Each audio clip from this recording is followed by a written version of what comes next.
من خشي الرحمن بالغيب وجاء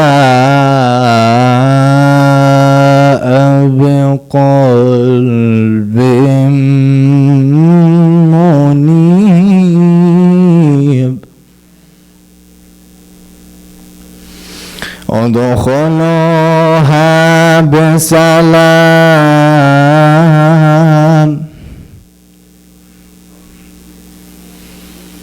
ادخلوها بسلام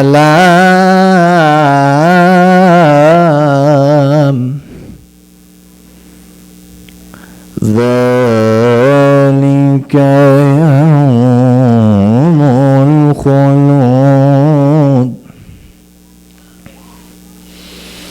لهم ما يشاءون فيها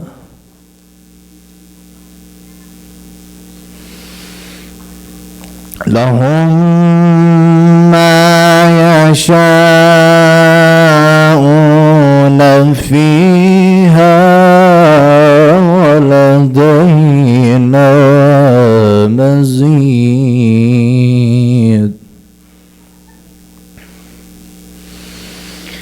وأزلفت الجنة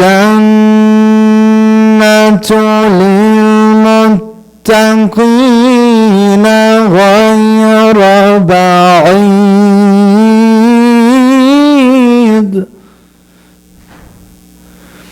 هذا ما توعدون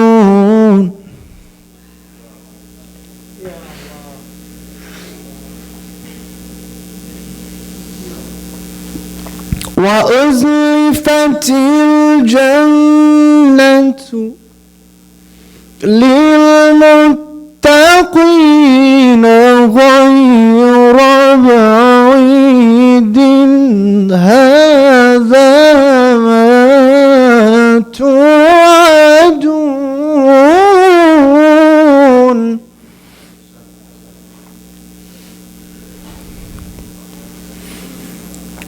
هذا ما توعدون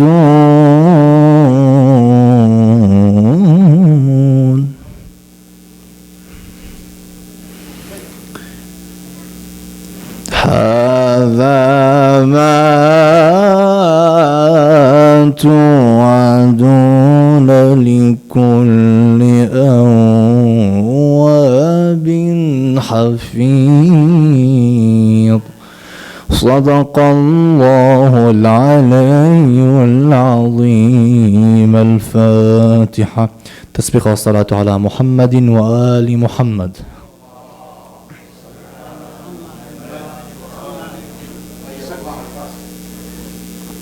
وأسمعكم إن شاء الله. الله يحفظكم حزين.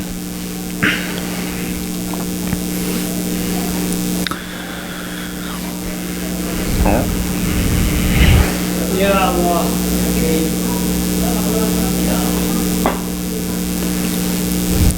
أفلح من صلى على محمد وآل محمد.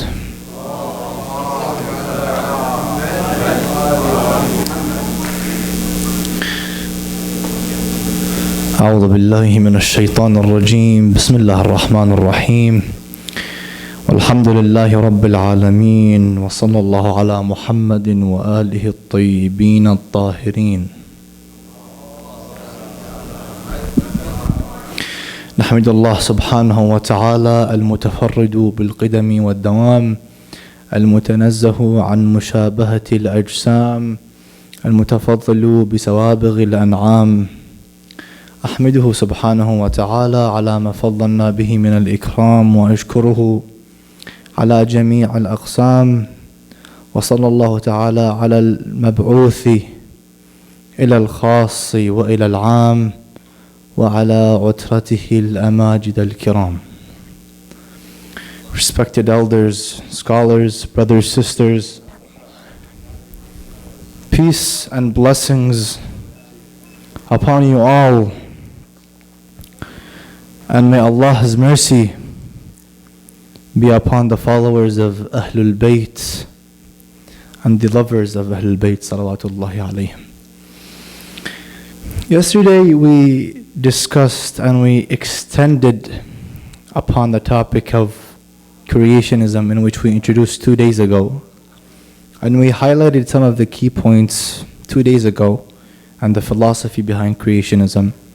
And yesterday we discussed some of the flaws within the questions we encounter. Now today I'm going to shift my topic to a topic that is very crucial on the social level. Today I'm going to be speaking about connection, or you can call it inclination or bonding. Now, a lot of my friends, they introduce this question and they get answers, but the answers don't seem to persuade them. They say, why this much love for Imam Hussein salamullah alayhi? And today is the day of the Ansar salamullah alayhim. Why do they have this much love, inclination, this bond with the Imam? Why? Okay, we understand he's the Imam and he's divine, but that's it?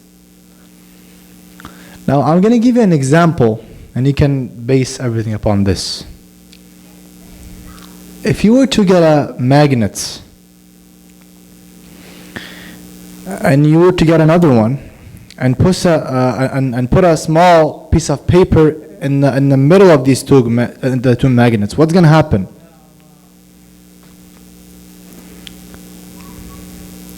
The magnets are going to what? Bond, connect with each other. The small piece of paper will not form an effect on the potential for each to pull the other.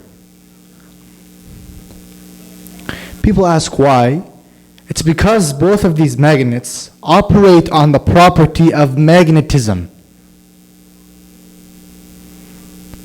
And from the fact that they operate on this matter, they bond. So as a result, this paper, which is placed in between, does not form an obstacle, does not hinder the potential for these two to bond. And same thing if you, for example, place an egg between them, between the two magnets, there's a possibility that even the egg might break because of the strike that they receive from these two magnets. Now we said the reason why they bond or connect, it's because this matter, according to science, this idea and the property of magnetism. Now why do we as the Shia of Amir al-Mu'mineen have that much love and bond towards the Imam? What is the philosophy behind this? We understand that the magnets operate on magnetism. What do we operate on? Is there something that we are operating on in which this factor is making us very inclined toward the Imam? Yes, there is. The magnet operates on magnetism. We operate on Iman. Now, the Quran proves this and says, Bismillah ar-Rahman ar-Rahim, وَلَكِنَّ اللَّهَ حَبَّبَ إِلَيْكُمُ الْإِيمَانَ وَزَيَّنَهُ فِي قُلُوبِكُمْ.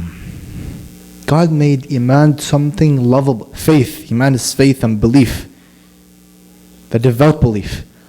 God has made Iman something lovable, demanded for you. And He placed the roots inside of your hearts. So because those who have Iman have that much love towards Imam, and the Imam is himself the source of Iman, there is this connection, this bonding. And now you see people, they beat their chest, thump their chest. Some people hit their heads on the 10th of Muharram. Some people have different practices. Others will say, this is crazy, this is torture, this is abuse. Why do you hit yourself, man? The Imam died 1,004 years ago. Doesn't make any sense. Now, when the magnets, the first one and the second one, bonded and connected to each other, they do not worry about the egg, whether it's going to break or not.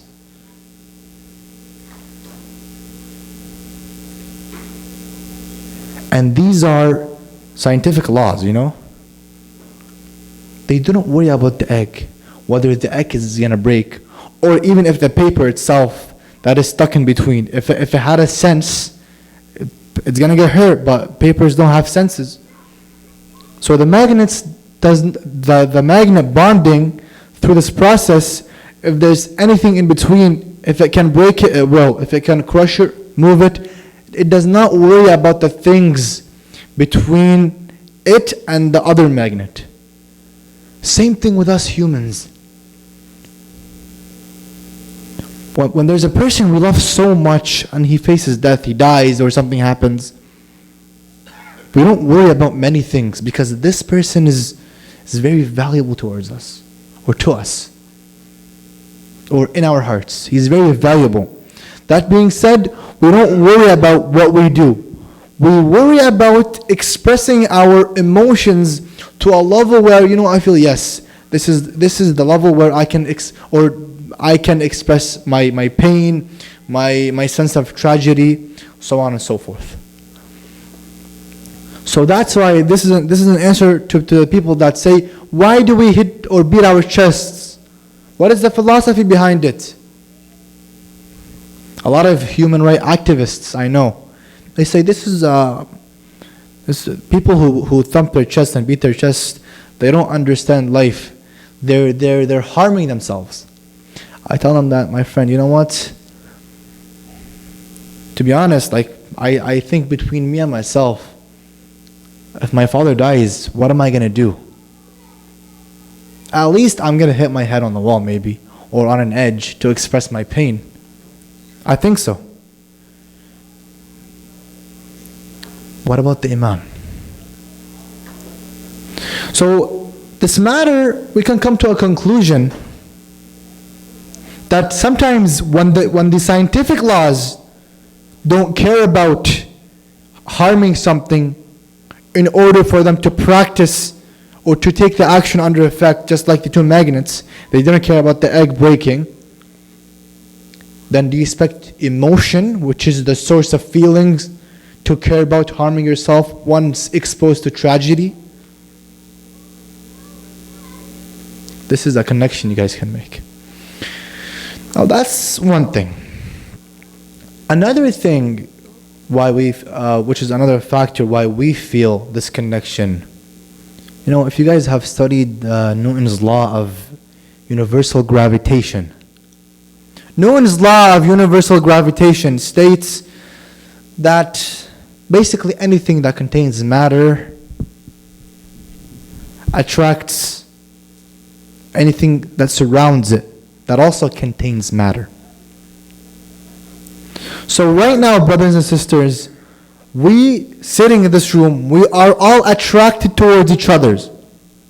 According to science, we should be attracted, stuck to each other. I should be stuck to this mic.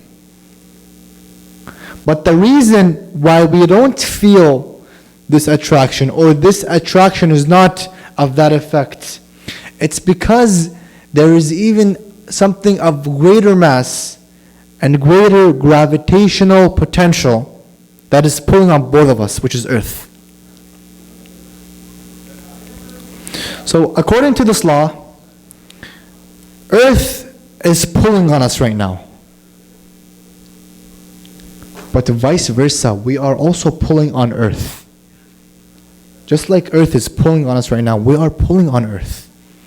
But the reason why the gravitational pull has more effect on us is because we have less mass than Earth, the globe itself does. That being said, we can make a connection and say anything of mass, the more the mass is, the more the gravitational potential or pull is. That being said, if we would connect this idea to Imam Hussein, because we humans are inclined, all of us over here, every single one of us is inclined to eat, to drink, to seek joy, buy the newest phone that comes out, iPhone XS maybe, or the new Xbox that comes out. We're inclined to take the best, the better, always. It's a part of our human self-disposition, human self-instinct. That being said, because Imam Hussein, I'm making this connection to those who have Iman and or know Imam Hussein in terms of his practices, his knowledge. That's why you see those who really have this bond, they're inclined toward Imam Hussein because Imam Hussein has this scale of knowledge which is infinite, of wisdom. Not only does he have knowledge, but wisdom too. That being said, we feel, especially those who love knowledge, who love the different sciences, who love to investigate, they feel this inclination towards the Imam. Why? Because he is the source of knowledge. Inshallah, in the next couple of days, I'm going to introduce to you some of the doctrines or some of the teachings, the ideologies the Imam introduced. They're astonishing. If you were to introduce them on the different sciences, science doesn't even have an answer, not even close. Something very deep. Now, right now we spoke about the idea of connection and Imam Hussein. You guys will ask me, okay, and then what? What do you mean? Now, I showed you the importance of connection. And connection plays a significant role in our society nowadays. Because right now, whatever I'm inclined to, I'm automatically connected to. So, my iPhone right now. My iPhone. And I'm going to be honest with you right now. Because everything I say should apply on me first. When I came over here, brothers, I lost my phone. I came here, I said salam and I sat. I checked my pockets, I didn't find my phone. I called, I didn't find it. I was like, maybe it fell somewhere over here. Why did I do that? And then I didn't feel good. I was like, let me go out and go to my car and check my phone over there. I went all the way out to my car, at the end of the street. Found my phone. And I felt very happy the moment I found my phone. And I put it in my pocket and I came back. Now, why did I do all this? If my phone meant nothing to me, I would have not went after it and seek to find the phone. But because my phone is something I am connected with, I am always inclined to, because it benefits me in some ways, I seek to always have it close to me. Now, similarly, over here, nowadays, brothers, especially the youth, my sisters, we are inclined as youth. We are inclined to many things. We are inclined to our desires. This is very dangerous in matter. Social media is a major thing we are inclined to. Social media has been a fundamental or a central thing that is destroying our societies. Sometimes we are inclined to things to a level where it becomes everything. I have one of my friends 24 hours on the phone. I came to him, I spoke to him. I was like, man, open settings, go to privacy. And I want to see how many hours do you spend on your phone every single day. He went, and I saw the total amount of hours, Facebook, Instagram, Snapchat, YouTube, all these. The total amount of hours he spends on his phone every single day, only on social media, 16 hours. Now, I spend 4 hours a day. And 4 hours in a year, if I spend 4 hours every single day, through 1 year, that's about 1,460 hours a year. If I place these hours in any field of knowledge, I will become specialized in that field. Any field, choose, give me a field. Doctrine, Islamic doctrine, I can become one of the ulama. All of us can. Now, how about if you spend 16 hours every single day on that field? What are you going to become? See, we gotta manage things. And today I brought up the idea of connection because nowadays we are connecting ourselves to illusions we create in our minds. One of them is desire. Control yourself. Control yourself, your actions, what you look at, your surroundings. Whether it's lust, whether it's seeking fame, this sense of arrogance sometimes hits us as humans. We want to be popular. Popularity, that's cool, for example. Putting on some good perfume, looking good, so you look attractive, for example. This is all part of desire. Control it. Don't let it control you. Connect yourself with it. I'm not going to say no because Allah put that desire in you. But God wants you to control it, to manage it. Don't let it go. I have one of the people I know. This person one day, he's about 18 years old. This person is internally disturbed. And by that I mean he doesn't have a character, a structure. He doesn't know what he's doing. Any single idea or a thought, whether it's news, whether it's something happens at school, an incident overtakes him. He's not strong from the inside. He's weak. And we can connect this to the topic we discussed a couple of days ago of weak and strong personalities. One day, he decided to follow his desires and wait for the opportunity at night for his father to sleep and his mother to sleep and his whole family to sleep so he can take his father's keys, lock his parents inside their home, I believe it was, and leave somewhere with his GF. And he's his father is a founder of a mosque in the US. His father is a founder of a mosque.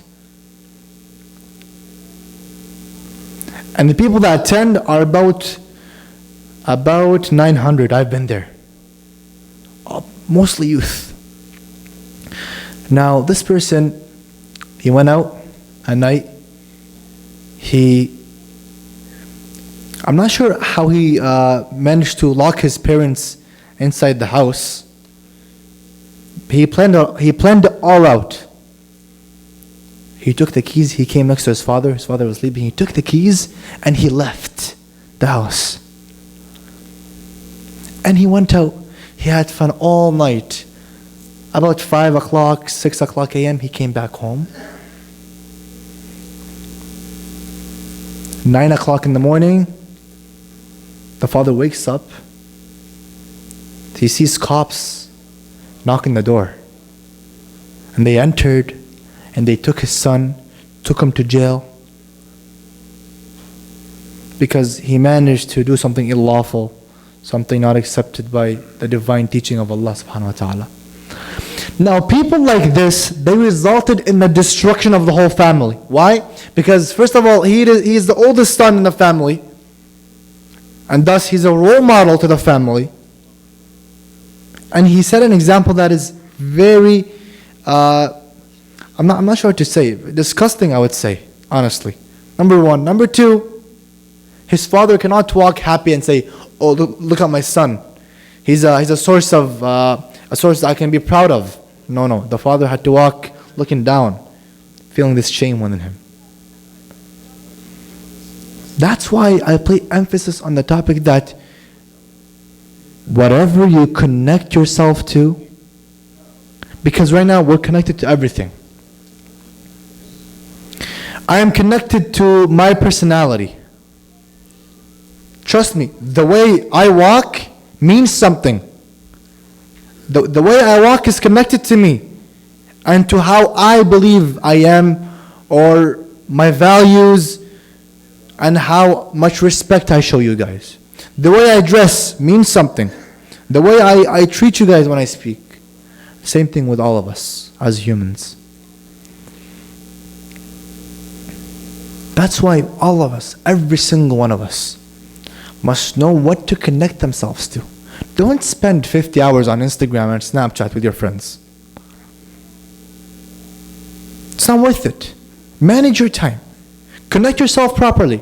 Yes, give your time. Go on Snapchat 2 hours, finish 1 hour and a half, but go do something else. Because when something is connected to you to a level where it overtakes you, becomes one with you, you become a person who is affected, not a person who is strong from the inside, resilient.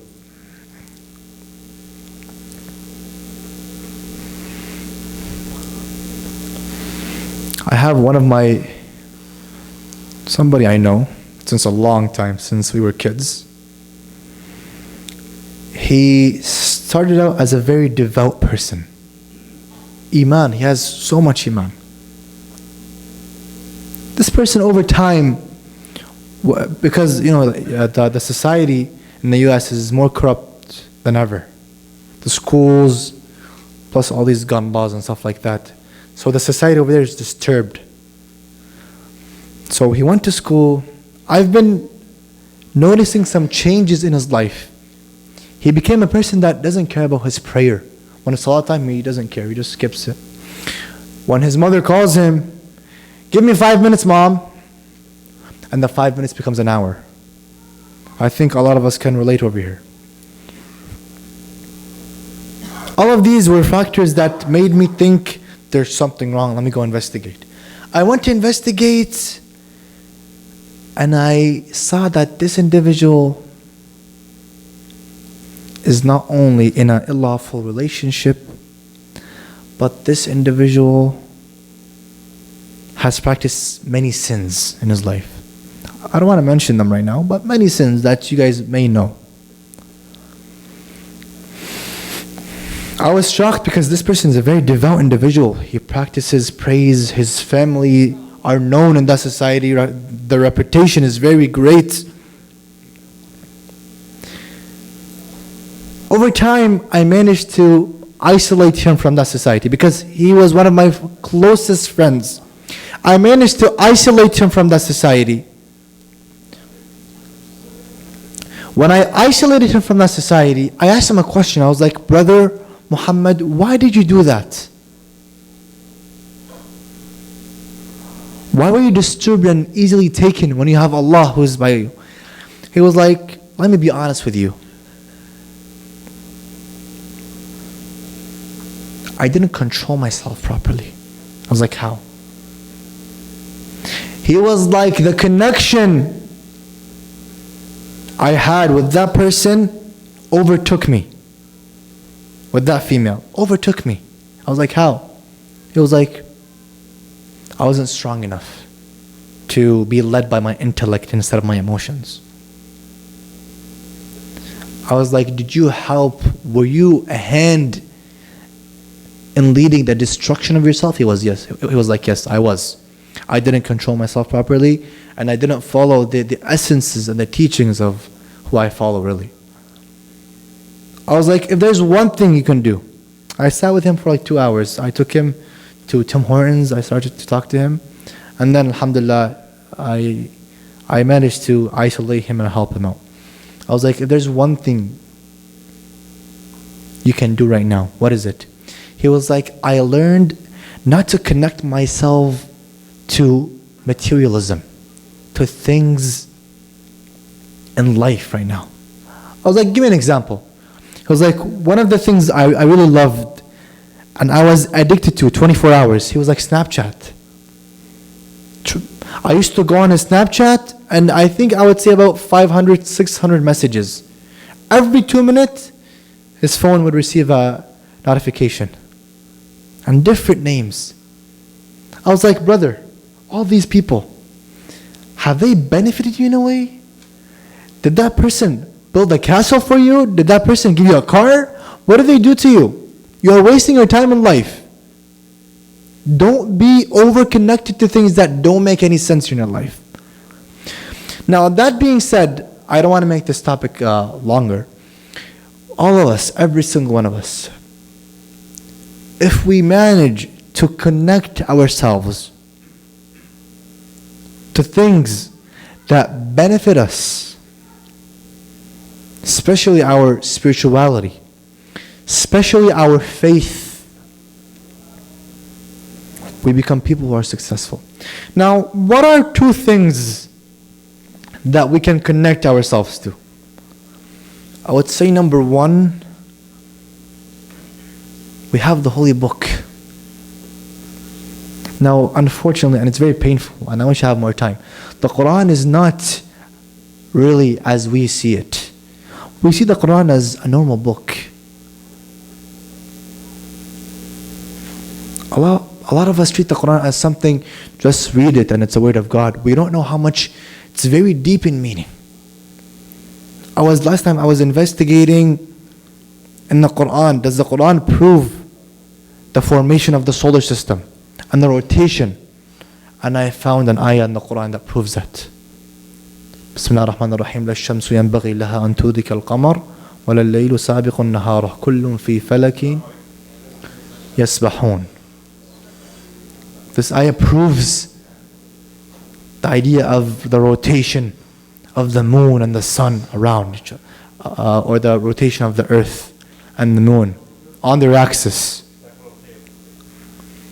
Now, that's one thing we can hold tight to, but we got to understand, because if you tell me, oh, I'm going to read the Quran, just read it to make God happy, no. God doesn't want you to be happy. If you pray, if you fast, it's not for Allah, it's for you. Do something that you find that you are connected to at a balanced rate. And the second thing is the Ahlul Bayt, peace and blessing upon them. Now let's all of us, every single one of us, we have to strive to connect ourselves to the Ahlul Bayt in a way that we understand them. Because trust me, if you attain a knowledge, if you attain that position where you know the Ahlul Bayt, like you see them in front of you, whatever you do in life, you will end up in heaven. Why? Because your actions will be restricted. Now that being said, I want to conclude by saying that all the brothers in here, I know most of you guys. Some of you guys don't know me, but I've asked about you. I've asked a lot of my friends in Ottawa about the different names. Actually, I've been shown pictures about you guys. And I asked about, I know some of your names. People have told me that the youth over here tend to love to learn something new and tend to have this potential to practice things. So from that, I have not tested you guys, but I would like you guys to try, and me first, then you, try to be people who isolate themselves from things they like for the purpose of an experiment. Try. Like today, and I promised myself, I was like, I'm not going to enter Instagram at all today. I made a decision from today till tomorrow, I'm not going to enter Instagram nor Snapchat. I want to see, am I strong enough? Can I disconnect myself from this for about a couple of hours? And from this I can conclude whether I'm strong enough or not. We ask Allah on these blessed days to help us ascend in knowledge and to help us attain the level of arifin, to become people who are the true followers of the Ahlul Bayt, to become people who are worthy of becoming the companions of Imam Sahab al-Asr wa Zaman, Ajallah Ta'ala Farajahu Sharif, to stand by him and to raise the flag of mercy, the flag of truth and justice. Bismillah ar-Rahman ar-Rahim. أقول قولي هذا وأستغفر الله لي ولكم وصلى الله على محمد وآله الطيبين الطاهرين.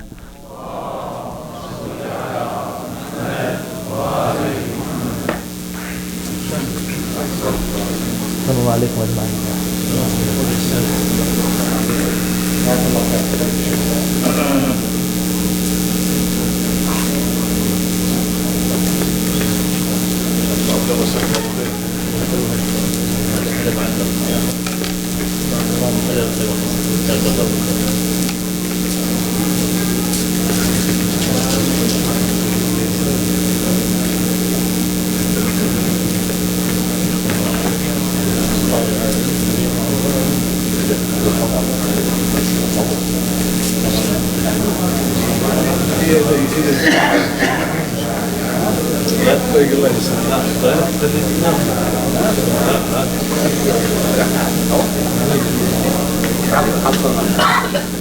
يفتح